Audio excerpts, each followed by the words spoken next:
one of the things you're trying to promote is this hospital comfort kit. When we were in the hospital, everybody that was reaching out to us was saying, we'll do anything. What do you need? And we had no answer. Then I started to think about the gifts that we received that were really helpful. It just occurred to me that, boy, it would be great for people, especially those that aren't familiar with long hospital stays, to get a basket that was geared toward being stuck in the hospital. Little Bluetooth speaker, a water bottle. It all comes in a cooler. Sometimes you want something that's cold. It's handy to have a cooler. And then on top of that, a hospital survival guide with identification for items that we didn't include in the kit that they may want to bring from home. That'll be available in late May.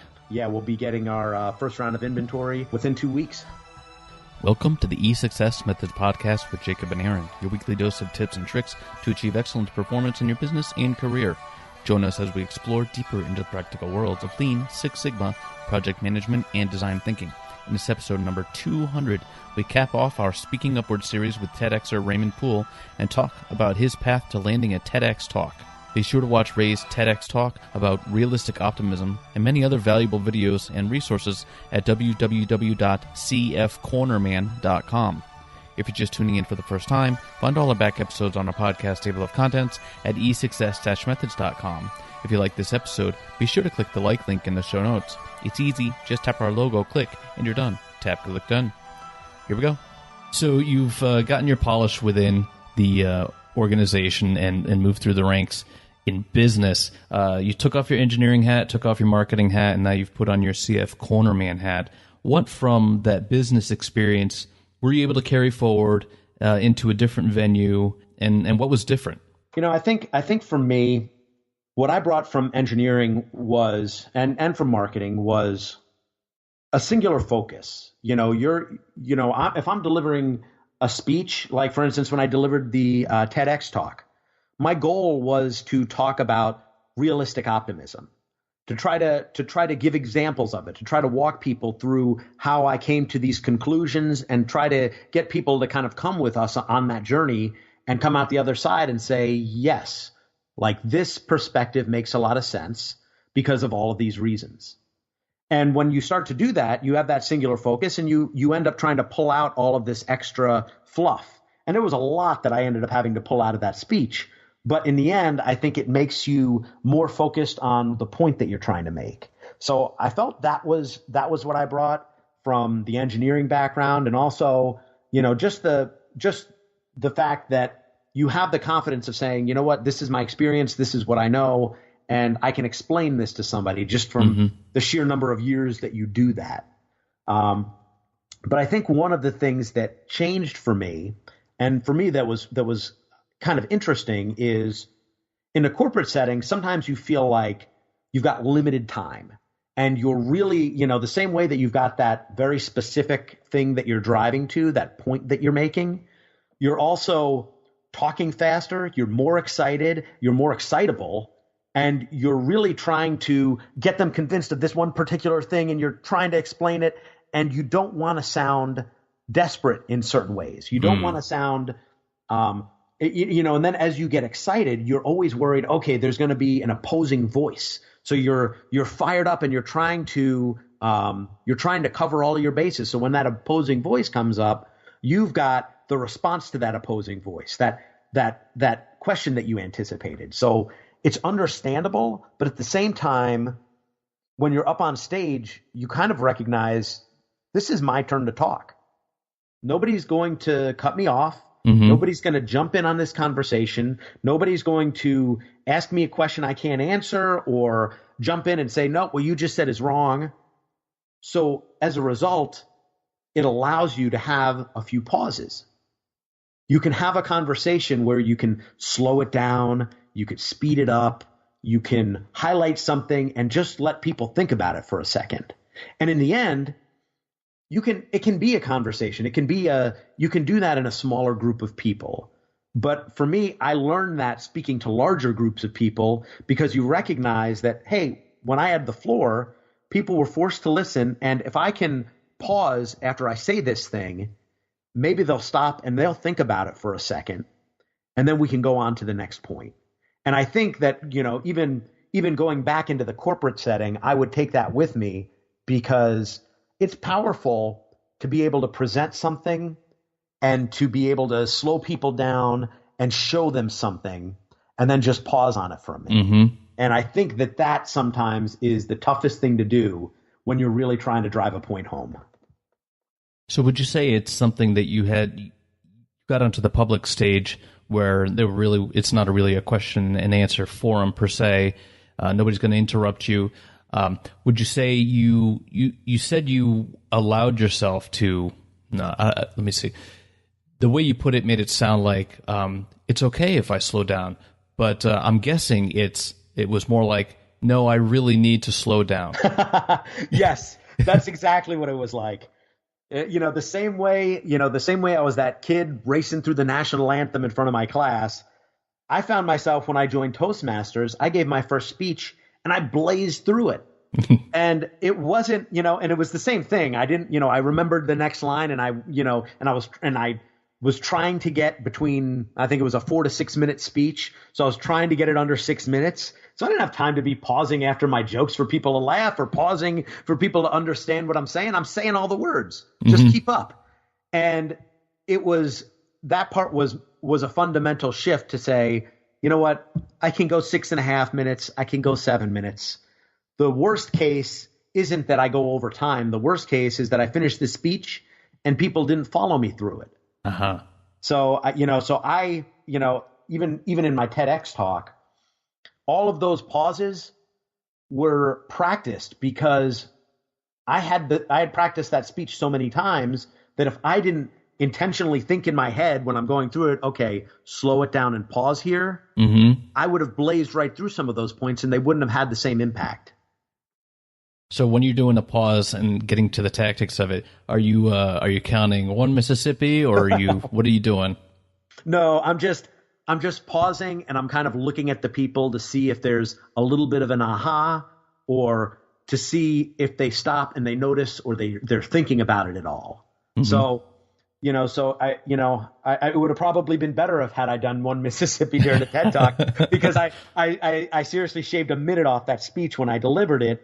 But I still paused at the moments that I wanted to. I still was able to try to bring attention to the points that I wanted to bring attention to. So, so I think it just goes to show you, you're always trying to improve. I mean, it's just that same continuous improvement mindset, whether you're talking, operations or whether you're just talking speaking, because I've been on Toastmasters now a year and, going into this next year, I definitely feel like I've improved, but at the same time, I know that I've got a ways to go, and I know that there's certain things that I still want to work on. Right.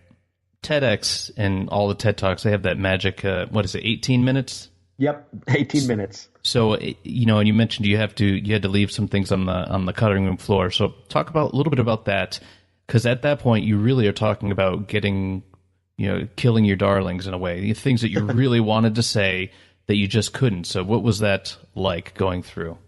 How did you decide what stayed and what didn't?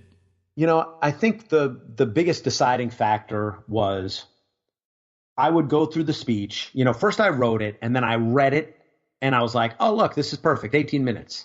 And then I'd start practicing it and it was like 22 minutes, 23 minutes. And, then you're, okay, so when I start to look at what I can pull out, first I'm looking at rewording stuff so it's just more succinct, so I can get to the point without rambling on about a whole bunch of different topics. So a lot of rewording sentences. And then you get through that and you understand too that most of the time you go up there. Now, TEDx was a little different because I pretty much memorized that speech, but most of my speeches, I get an outline, I memorize the outline, and then I just know the points I'm trying to hit. So it's less concern. There's less concern with sentence structure.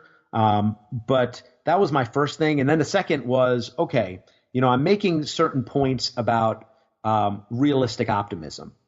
And as I went through, I had this one section in there that was a little bit painful to pull, but it was pulling, I was talking about worst case scenarios. And as you talk about worst case scenarios, thinking those through and recognizing that maybe they aren't that bad.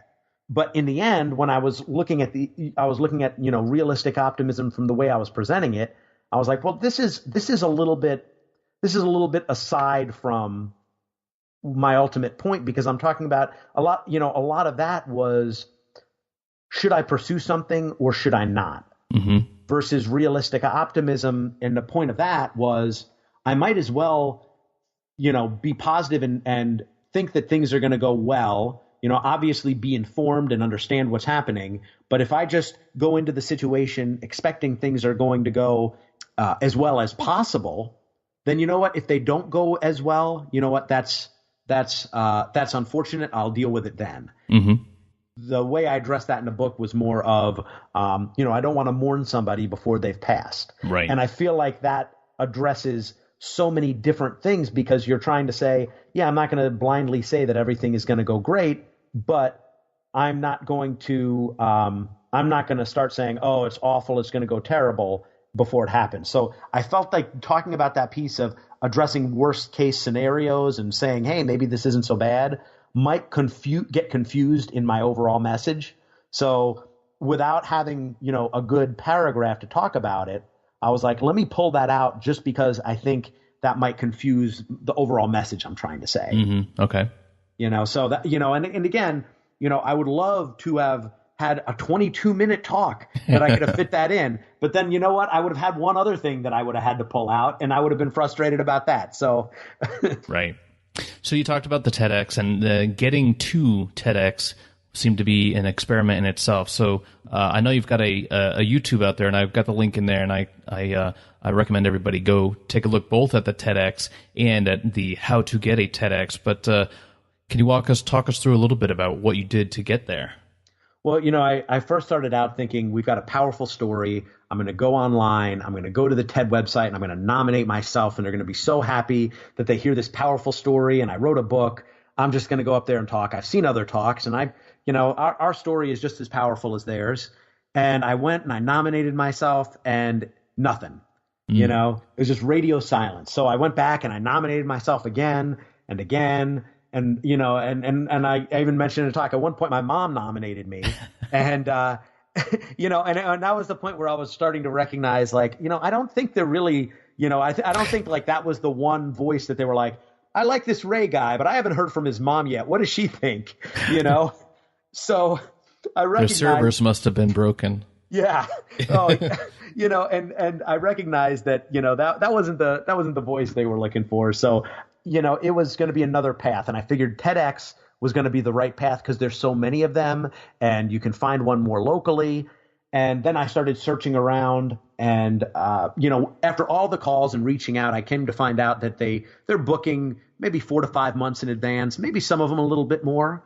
So I focused on the ones in that time frame, the ones in, a reasonable driving distance. Mm-hmm. And honestly, I stalked them all on LinkedIn, and I tried to send them connection requests with a message. And, the few that got back to me were able to communicate a little bit of, what was going on with their event. And then I had one opportunity where I got there just in time before they released their call for speakers, did the application, which was followed by a phone interview. And then that was followed by just an evaluation period. And then they came back and they accepted me for that speech or for that event. And, that was really exciting for me, because, obviously, you watch a lot of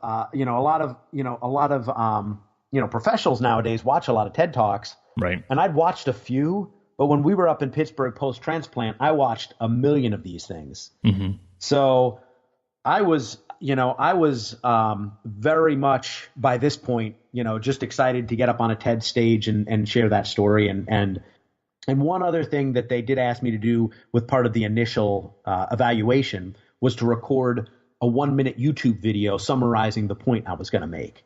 So okay. I did that as well. And they were able to take a look at that, see what my speaking style was like, see if they were interested in, pursuing me for that phone interview. And ultimately, that was what ended up getting me in, was the final phone interview. So what would you say they were really looking at? Was it the compellingness of the story? Was it how polished you were? Or, I guess it's a little bit of that, but a little bit of all of that. But what would you say I really nailed it? I think it was the passion, being excited about speaking. Like Okay. I was excited about going up in front of a TED audience and sharing our story.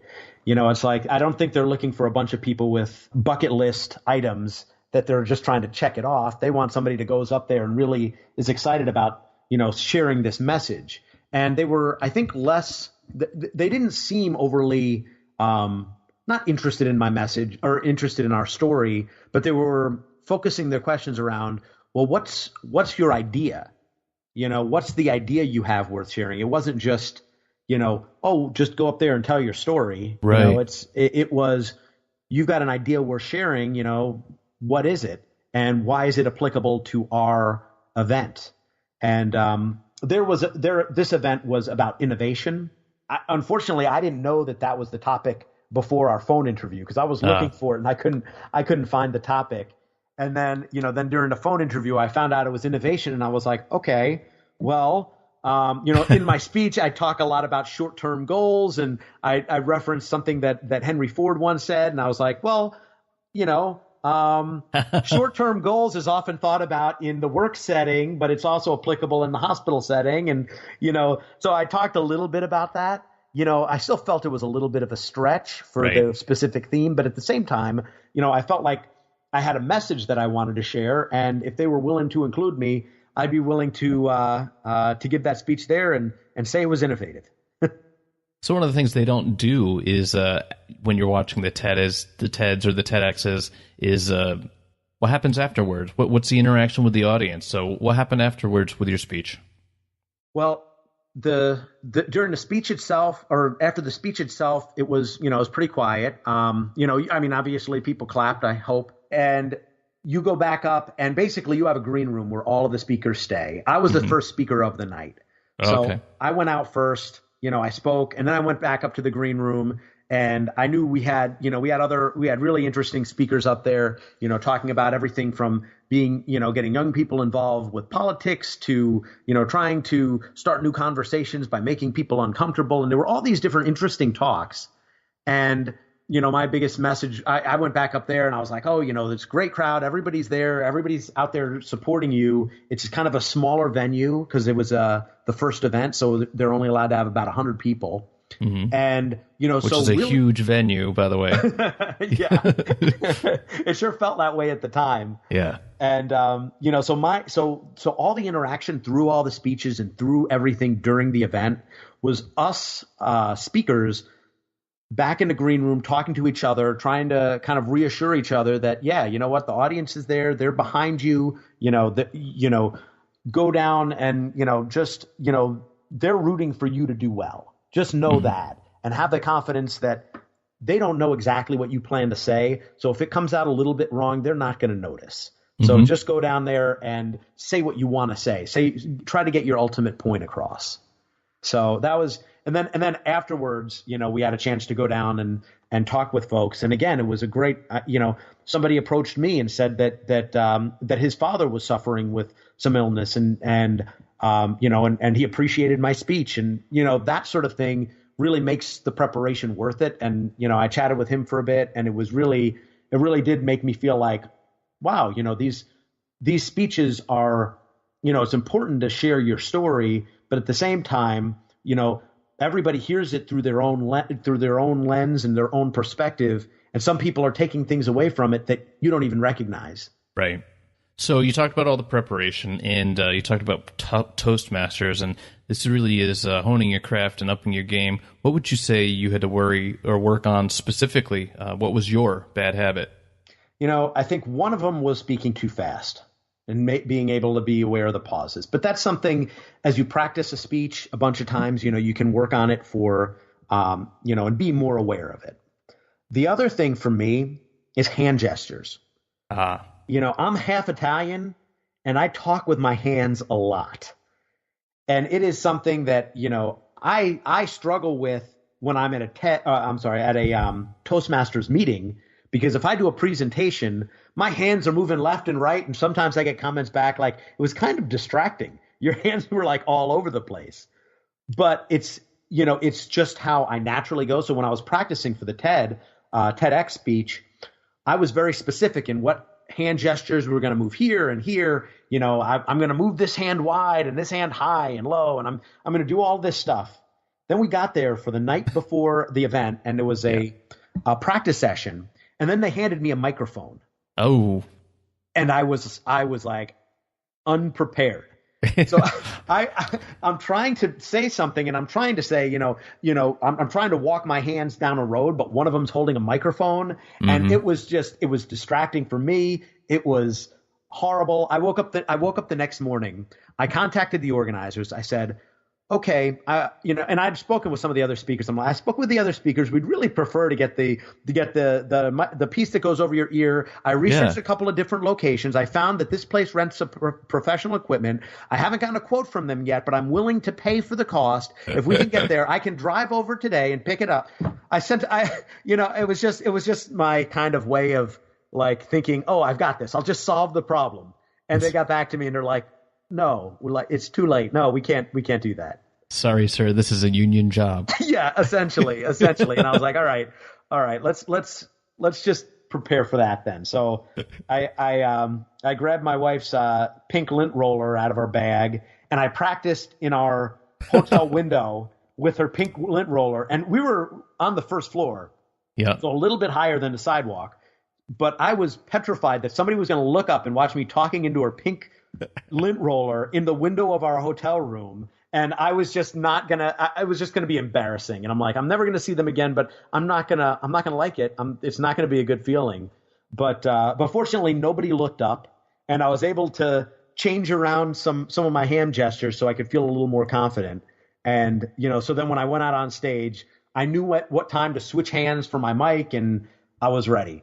It was in the end, it was really a minor thing. But when they throw something at you last minute, it sure didn't feel that way.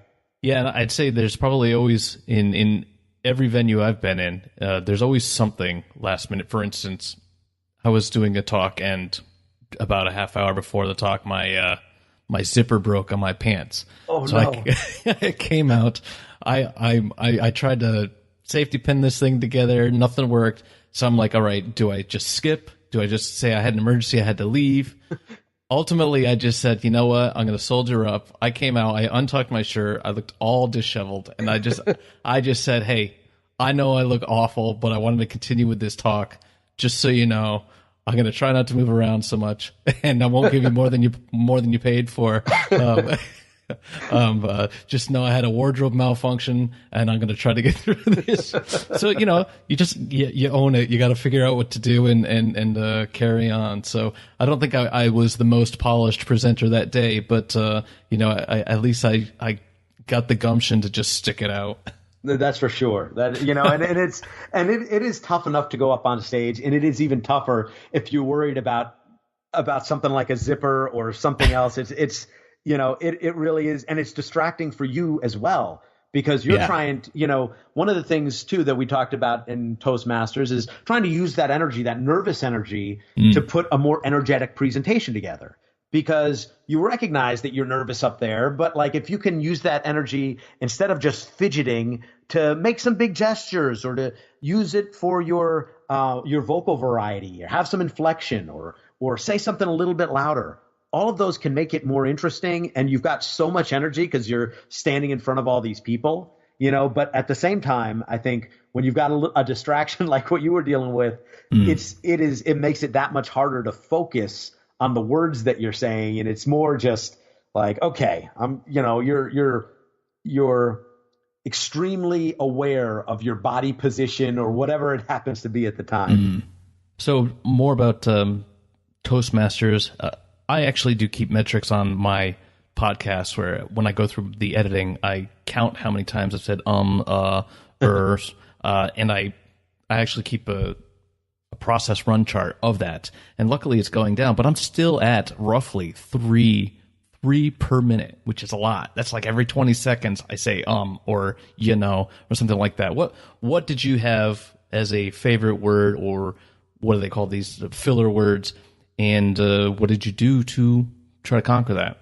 Yeah, I am definitely an guy. Okay. I'll say as if it's a word. For me, I still do it a fair amount. when I'm doing a speech, I'm more aware of it. But for me, the biggest thing is the pause. If I can remember to pause a little bit more, I don't say as much. If I'm trying to really talk fast and it's just that I say it as a word just to keep the rhythm of my words coming out the same. Right. So, I think the biggest thing for me is just making sure that I can pause. I allow myself to talk fast because I know I'm a fast talker in general. But if at the end of that sentence, I don't quite have the next sentence ready yet, it's okay just to stop speaking.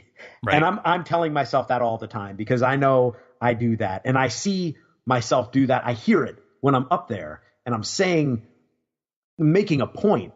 I hear myself saying it and it just hurts as it's coming out. And it feels like there's nothing you can do. But those are the points where I really just concentrate, just slow myself down, just think about your sentence before you say it. And it's okay to pause. And I think there's probably some science behind that as well. And the mental processing of your listener is probably much slower than the verbal processing of whatever you're saying. So taking a pause might actually be a good thing rather than keeping that filler word. Oh, I absolutely believe that. I definitely do. And, I like to make a lot of jokes and, I'm always joking around with friends and that sort of thing. But sometimes when you practice a speech so many times and you get this speech down, you might throw a joke in the middle, but they're still trying to comprehend your entire speech. And just last week, one of the feedback gems that I got was pause after you say a joke. Give people time to laugh. Right. And I know that, and I could see it as it was happening, even in my speech. I say it, but again, my intuition, my feeling is just keep talking.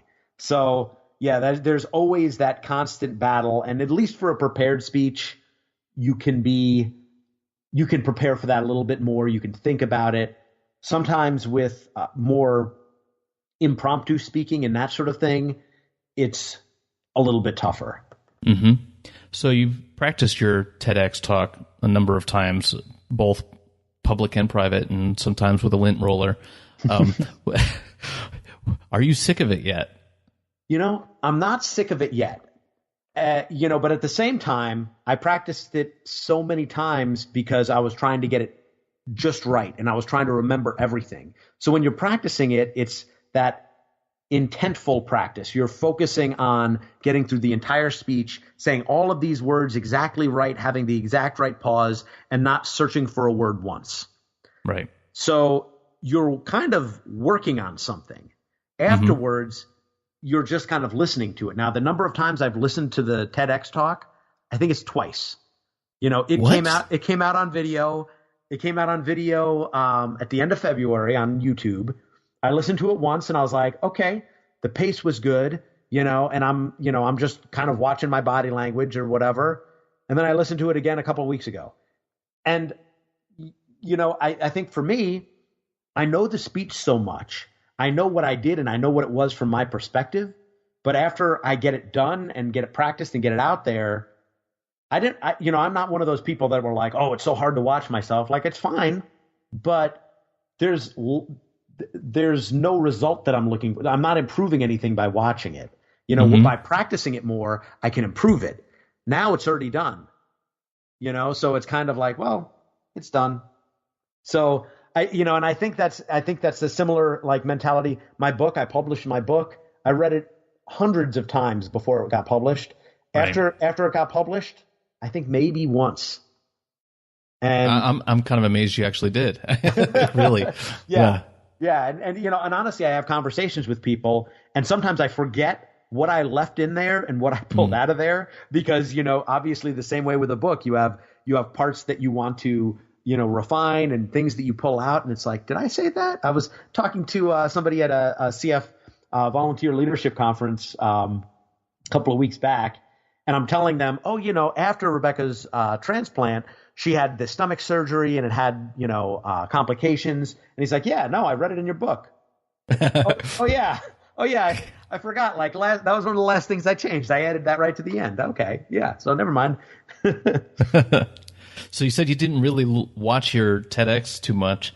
So you didn't dissect it and analyze it the way I thought you might have. So is there anything that you already knew right off the bat that you would have, aside from the microphone, within your power that you would have done differently with how you executed? I think I would have started it a little bit slower and maybe lengthened a few of the pauses. And I knew that as I was going through it. Like at the very beginning of the speech, I knew that I went a little bit faster than I typically had. But I think for me, I had been through the speech. I had recorded myself.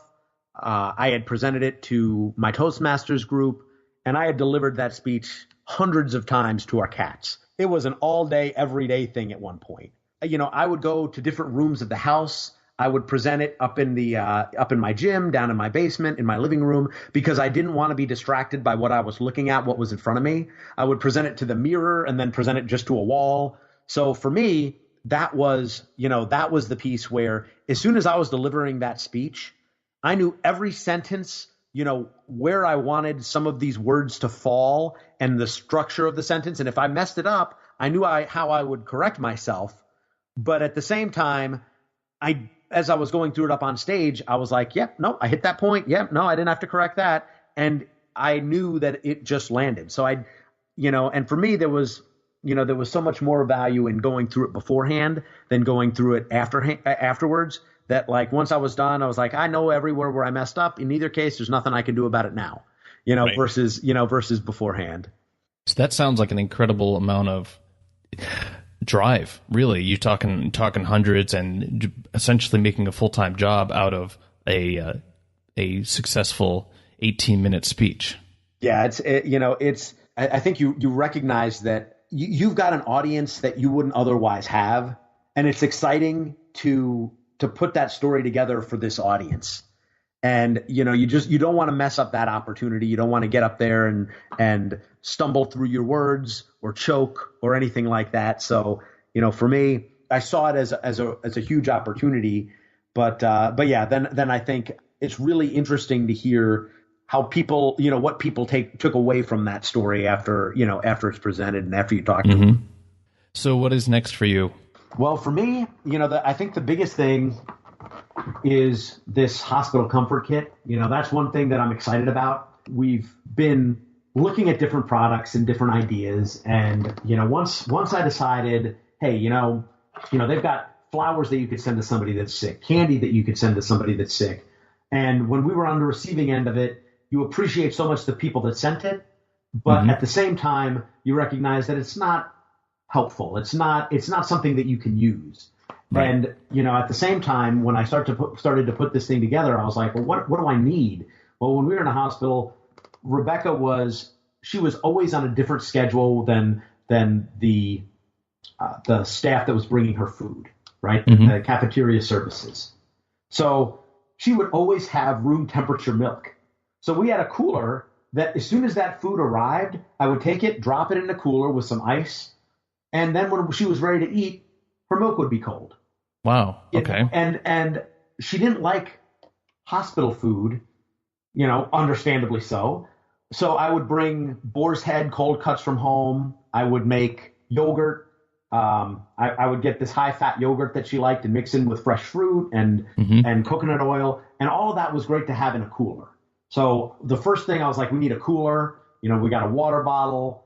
The Bluetooth speaker to me was one of the coolest things to put in there because it's the mood in the room is really important. When you're stuck in a tough situation, to be able to just turn around and put on some Grace Potter, some Nora Jones, and just relax in that hospital room and just not really focus on the current situation. Sometimes that's all you need, So I found that was helpful. The back scratcher, we put a dark chocolate. Like I wrote up a hospital survival guide.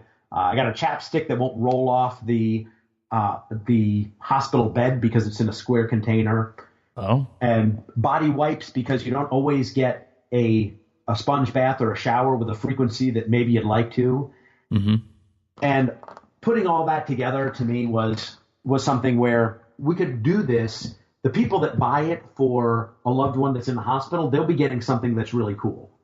At the same time, we can take a portion of the profits donated to the CF Foundation, to the Children's Organ Transplant Association, and we can take some of these and we could just donate it directly. If you say, oh, the Children's Hospital has, X number of people on the ward, we could go and donate these directly. So that's really the plan, just to be able to use this as a way to basically help people that are stuck in that situation, some that have loved ones that are, willing to buy these packages for them, but, also those that, we saw so many people that didn't have loved ones that were there with them or that couldn't spend the amount of time that I could spend. And it's nice just to be like, okay, I'm going to plug my little speaker in, or I'm going to connect to my Bluetooth speaker, and I'm just going to listen to a little bit of music, and I think there's a lot of value to that. I've got links to where people can find that when it's available. Other than that, what is the best way for somebody to contact you? The best way is through my website at cfcornerman.com. I've got a contact me section. I've also got an email address if they wanted to email at me at raypoole@cfcornerman.com. But any message they send me on the website would go directly to me. So that's the best way to contact me. I've also got links for my Facebook page, my Instagram, and Twitter accounts there, so people can connect with me over whichever way they prefer. Okay. Is there anything else I haven't really asked you about that you'd like to make sure you add? Nothing in particular. Nothing comes to mind. We really appreciate your time. We've taken. We're really, with all the technical issues, we're heading on 2 hours here. So you've donated quite a bit of your time, and I really appreciate it. Well, I really appreciated chatting with you. I always enjoy our discussions, and I thank you for having me on. My pleasure. Thank you very much, Ray. All right. Thanks again. Thanks for listening to episode 200 of the E6S Methods podcast. Stay tuned for episode 201 when we speak with repeat guest Joanna Ficatier on her work with the Mayo Clinic to reduce patient readmission rates. Don't forget to click like or dislike for this episode in the show notes. Tap click done. If you have a question, comment, or advice, leave a note in the comments section or contact us directly. Feel free to email me, Aaron, AARON, at e6s-methods.com or on our website. We reply to all messages. If you heard something you like, then share us with a friend or leave a review. Didn't like what you heard? Join our LinkedIn group and tell us why. Don't forget you can find notes and graphics for all shows and more at www.e6s-methods.com. Journey through success. If you're not climbing up, you're falling down.